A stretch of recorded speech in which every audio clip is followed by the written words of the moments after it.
السلام علیکم۔ قرآن کریم کی سورہ سجدہ میں اللہ تعالیٰ ارشاد فرماتا ہے کہ آپ فرما دیجئے کہ تم کو موت کا فرشتہ موت دیتا ہے جو تم پر مقرر ہے، یہاں تک کہ جب تم میں سے کسی کی وفات کا وقت قریب آ جاتا ہے تو ہمارے فرشتے اس کو موت دیتے اور کوتاہی نہیں کرتے۔ حضرت عائشہ صدیقہ رضی اللہ تعالیٰ عنہا سے روایت ہے کہ رسول صلی اللہ علیہ وسلم نے فرمایا، ملائکہ کو نور سے پیدا کیا گیا اور انہی ملائکہ میں سے اللہ کے مقرب فرشتے حضرت اسرائیل علیہ السلام ہیں، جنہیں ملک الموت بھی کہا جاتا ہے۔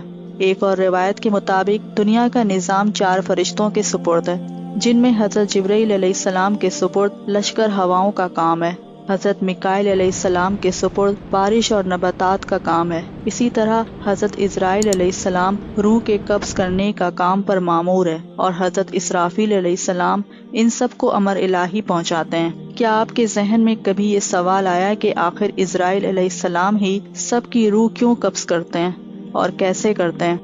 حضرت ابو ہریرہ رضی اللہ تعالیٰ عنہ سے روایت ہے کہ جب اللہ تعالیٰ نے حضرت آدم علیہ السلام کو پیدا کرنے کا ارادہ کیا تو حضرت جبرائیل علیہ السلام کو زمین سے کچھ مٹی لانے کو کہا گیا۔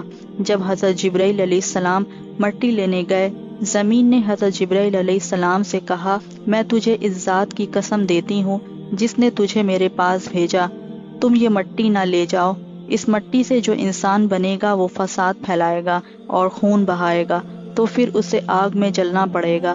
یہ سن کر حضرت جبرائیل علیہ السلام اللہ کی بارگاہ میں پہنچے تو اللہ تعالیٰ نے دریافت کیا کہ مٹی کیوں نہیں لائے، تو حضرت جبرائیل علیہ السلام نے زمین کا جواب سنایا اور کہا کہ اے اللہ، جب اس نے آپ کی عظمت کا واسطہ دیا تو میں نے اسے چھوڑ دیا۔ تو اللہ تعالیٰ نے حضرت اسرافیل علیہ السلام کو بھیجا تو اس کے ساتھ بھی یہی معاملہ ہوا، پھر میکائیل کو بھیجا گیا، اس کے ساتھ بھی یہی معاملہ ہوا، حتیٰ کہ ملک الموت کو بھیجا گیا۔ جب زمین نے حضرت اسرائیل علیہ السلام کو بھی یہی جواب دیا تو آپ نے فرمایا، اے زمین، جس ذات نے مجھے تیرے پاس بھیجا ہے وہ تجھ سے زاہد اطاعت و فرمانبرداری کے لائق ہے، میں اس کے حکم کے سامنے تیری بات کیسے مان سکتا ہوں؟ چنانچہ آپ نے زمین کے مختلف حصوں سے تھوڑی تھوڑی مٹی لی اور اللہ کی بارگاہ میں حاضر ہوئے تو اللہ نے حضرت اسرائیل علیہ السلام کو حکم دیا، کیونکہ تم یہ مٹی لے کر آئے ہو تو ان کی جان بھی تم ہی قبض کرو گے۔ حضرت اسرائیل علیہ السلام نے عرض کی کہ اگر میں انسانوں کی جانیں قبض کروں گا تو لوگ مجھ سے نفرت کرنے لگیں گے اور مجھے برا بھلا کہیں گے۔ تو اللہ تعالیٰ نے حضرت اسرائیل علیہ السلام سے وعدہ کیا کہ کوئی تمہارا نام نہیں لے گا اور نہ ہی کوئی تمہیں برا بھلا کہے گا۔ آج آپ دیکھ لیں، جب بھی کسی کو موت آتی ہے تو کبھی کسی نے یہ نہیں کہا کہ اسرائیل علیہ السلام نے اس شخص کی جان لی ہے، بلکہ ہر کسی کے منہ سے یہی سننے کو آتا ہے کہ فلاں کی ہارٹ اٹیک سے موت ہو گئی، یا کسی کی ایکسیڈنٹ سے موت ہو گئی، یا کسی اور بیماری کی وجہ سے، لیکن ملک الموت کا نام کوئی نہیں لیتا۔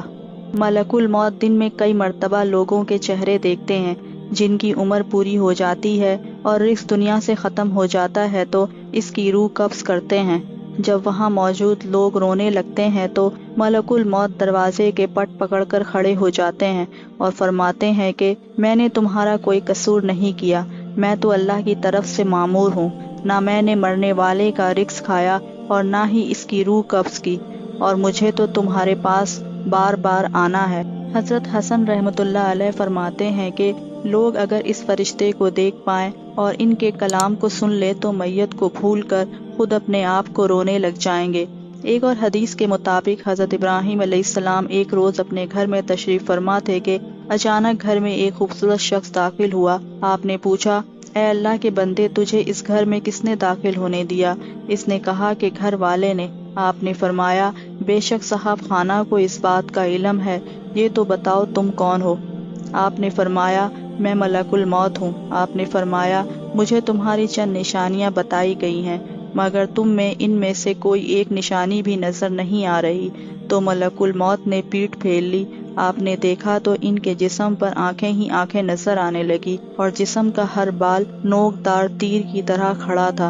ابراہیم علیہ السلام نے فوراً تحفظ پڑھا اور ان سے کہا کہ آپ اپنی پہلی شکل میں تشریف لے آئیں۔ جو ان کی ملاقات کو بہتر جانتا ہے تو ملک الموت کو اسی شکل میں بھیجا جاتا ہے جس میں حاضر ہوا ہوں۔ ایک دوسری روایت میں یوں بیان ہوتا ہے کہ جب اس نے پیٹھ موڑی تو اس کی وہ شکل نظر آئی جس سے وہ برے لوگوں کی روح قبض کرتے ہیں۔ ابن مسعود اور ابن عباس رضی اللہ تعالیٰ عنہ کی روایت میں یوں ہے کہ حضرت ابراہیم علیہ السلام نے سوال کیا کہ اے ملک الموت، آپ مجھے وہ صورت دکھائیں جس میں آپ کفار کی روحوں کو قبض کرتے ہیں۔ تو حضرت اسرائیل علیہ السلام نے کہا کہ یہ آپ کی طاقت سے باہر ہے۔ تو ملک الموت نے وہ صورت دکھانی شروع کی اور فرمایا کہ آپ اپنا منہ موڑ لیجئے۔ اب جو دیکھا تو ایک سیاہ شخص ہے، سر میں آگ کے شعلے نکل رہے ہیں، جسم سے بال کے بجائے منہ سے آگ نکل رہی ہے۔ یہ حال دیکھ کر آپ پر غشی طاری ہو گئی۔ اس کے بعد آپ نے ملک الموت کو دیکھا تو وہ اپنی شکل میں موجود تھے۔ آپ نے ملک الموت سے کہا کہ اگر کسی کو محض تمہاری شکل ہی دیکھنے کی تکلیف برداشت کرنی پڑے تو یہ ان کے لیے بہت بڑی تکلیف ہے۔ اب ذرا یہ بتائیں کہ مومن کی روح کس طرح قبض کرتے ہیں؟ ملک الموت نے کہا کہ ذرا منہ پھیر لیجئے۔ آپ نے منہ پھیر کر جو دیکھا تو آپ کے سامنے ایک حسین نوجوان کھڑا تھا جس کا جسم مہک رہا تھا اور اس کے کپڑے سفید تھے۔ حضرت ابراہیم علیہ السلام نے یہ منظر دیکھ کر فرمایا کہ اگر مومن کو صرف آپ کی دیدار کی دولت ہی نصیب ہو جائے تو اس کے لیے یہی کافی ہے۔